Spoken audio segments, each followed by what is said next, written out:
మార్గం స్వీకరించాడు బాబాసాహెబ్ అంబేద్కర్. మనం ఏ మార్గంలో జీవిద్దామా? జై భీమ్, జై భీమ్. సో ఈ 5 ప్రతిజ్ఞల మీద, ఈ గ్యాదరింగ్ మీద షాన్ ఎమ్మెల్యే రమేష్ అన్న మీ అందరికీ అభినందనలు, శుభాకాంక్షలు తెలియజేస్తూ మాట్లాడుతున్నా కోరుతున్నాను.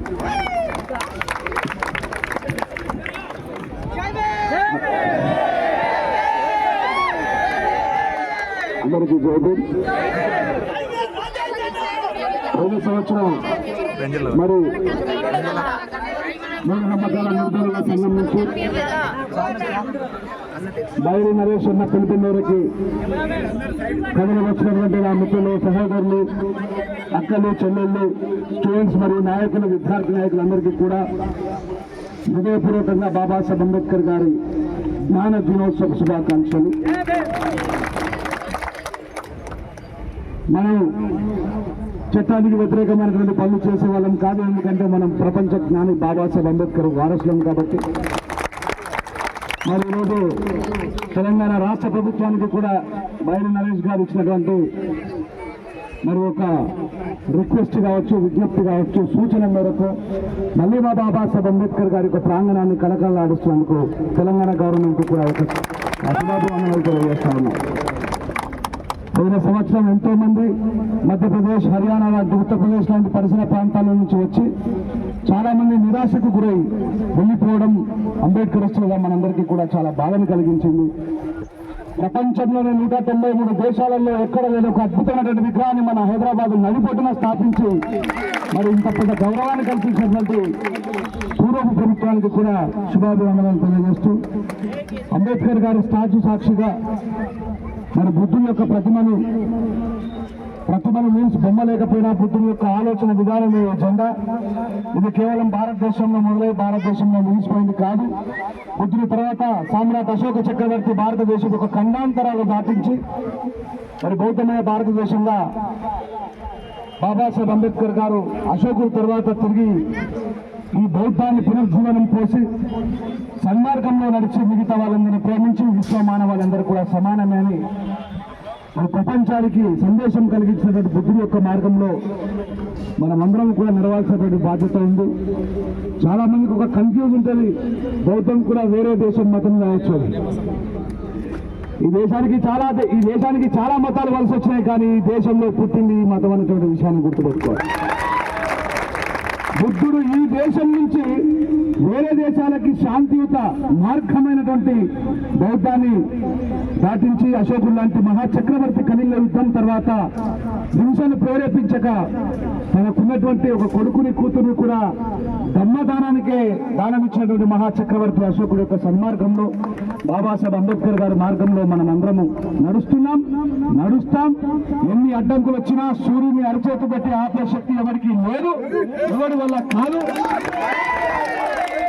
ఈ రోజు ఈ దేశం కోసం ఒక్క క్షణం కూడా ఆలోచించకుండా ప్రాణం ఇవ్వగలిగే నిజమైన దేశభక్తులం మాత్రం మనమే. అలాంటి ముసుగులు తొడుక్కున్న వాళ్ళ ముసుగులు తొలగిపోయే రోజులు తొందరలోనే ఉన్నాయి. మనమందరం కూడా కలిసికట్టుగా, నాకు తెలిసి ఇక్కడ ఒక రిలీజన్ కి సంబంధించిన వ్యక్తులు లేరు. ఇది నిజంగా బైరి నరేష్ అన్న గారి నిజమైన ఘన విజయం. ఒక రాత్రి కాదు, ఒక పగలు కాదు, ఎన్నో విలేజ్లు లక్షలాది కిలోమీటర్లు ప్రయాణం చేసి ఎంతో మంది, ఇది ఒక గొప్ప రిలీజన్. మన రిలీజన్ ఏమిటి? హ్యుమానిటీ అంటే మానవత్వం అంటే బౌద్ధం అంటే మానవత్వం. అంత గొప్ప నాందికి చాలా మంది అనుకుంటారు బాబాసాహెబ్ అంబేద్కర్ గారు అనగానే మానవాది గల నాయకుడు. బైరి నరేష్ కూడా మానవాది గల మనిషి అనుకుంటారు. మానవాది గల మనిషి కాదు, మనిషి. చంద్రబాబు చెప్పాలి, మహాత్మా జ్యోతిబా ఫులే పెరియార్ గారి వారసుడు. బాబాసాహెబ్ అంబేద్కర్ గారి వల్ల ఈ రోజు వదనమ్మ కావచ్చు, అన్న కావచ్చు, మేము బీసీలుగా పుట్టినప్పటికీ కూడా 27% రిజర్వేషన్ ని బాబాసాహెబ్ అంబేద్కర్ గారి ద్వారా పొందుతున్నాం. ఈ దేశానికి Babasaheb Ambedkar pay back to society అన్నాడు కాబట్టి నాకు తెలిసి 27% బీసీలలో 20% పనిచేస్తున్న ఏకైక నాయకుడు బైరి నరేష్ అన్న. ఆయనకు మద్దతుగా, ఆయన మిత్రుడిగా, ఆయన శ్రేయోభిలాషిగా, నేను సమతా సైనికుల్లో ఉన్నటువంటి ఒక సైనికుడిగా నిరంతరం జ్ఞానాన్ని కాపాడుకునే సామ్రాట్ అశోక చక్రవర్తి వారసుడుగా ఆయనకు ఎప్పుడు అండదండగా ఉంటారని తెలియజేస్తూ నాతో పాటు మనం అందరం కూడా ఉన్నామని ఈ విషయం అందరికీ తెలుసు. తిరిగి మళ్ళొకసారి మీడియా ద్వారా సమాజానికి చేరాలని మనం చాటుతున్న సత్యం వెలుగులోకి రావడానికి కాస్త ఆలస్యమైన సత్యం ఎప్పటికీ సత్యమే. ఈ సత్యమే భూమి మీద నిలిచి ఉంటుంది. అందుకే ఇన్ని వేల సంవత్సరాలు మరణించిన తర్వాత కూడా బుద్ధుని మనం జ్ఞాపకం చేసుకుంటామంటే అదే నిజమైనటువంటి విజయం, అదే నిజమైనటువంటి జీవన విధానం అని తెలియజేస్తూ మరి ఇలాంటి కార్యక్రమాలని ముందు చాలా ముందుకు తీసుకుపోతూ హింసకు ఎక్కడ కూడా తాళివ్వకుండా మన యుద్ధం జ్ఞాన యుద్ధం, మన ఆయుధం విజ్ఞానం, అదే ఆలోచన విధానంలో ముందుకు పోవాలని నేను వేరే కార్యక్రమాలు ఉన్నప్పటికీ కూడా గౌరవనీయులు మా నాయకుడు మన అన్న ఆయన ఇచ్చిన టెలిగ్రామ్ పిలుపు మేరకు నేను టెలిగ్రామ్ రాయలేకపోయినా స్వతహాగా నేనే ఒక టెలిగ్రామ్ అయ్యి మీ దగ్గరకు వచ్చినా మరి రాష్ట్ర ప్రభుత్వం కూడా మా విజ్ఞప్తిని మన్నించి బాబాసాహెబ్ అంబేద్కర్ గారి శోభాయమైనటువంటి కార్యక్రమానికి శ్రీకారం చుట్టేందుకు మరొకసారి తెలంగాణ ప్రభుత్వానికి ధన్యవాదాలు తెలుసు. ఒకసారి గట్టిగా చెప్పట్లతో జై భీమ్, జై పూలే, జై భారత్.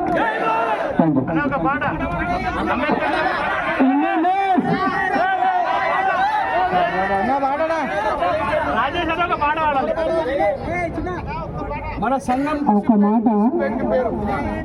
మాట ప్రభుత్వానికి ఒక నెల రోజుల క్రితం మనం ఉత్తరాలు రాయడం మొదలుపెట్టాం. వేలాది మంది ముఖ్యమంత్రి గారికి ఉత్తరం రాశారు దీన్ని ఆవిర్భవించండి.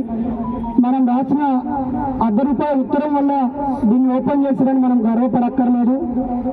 పోయిన సంవత్సరం ఇదే సమయంలో ఇంతే 1000 మందిని కూర్చుండి ఒక గట్టి నినాదం ఇచ్చాము.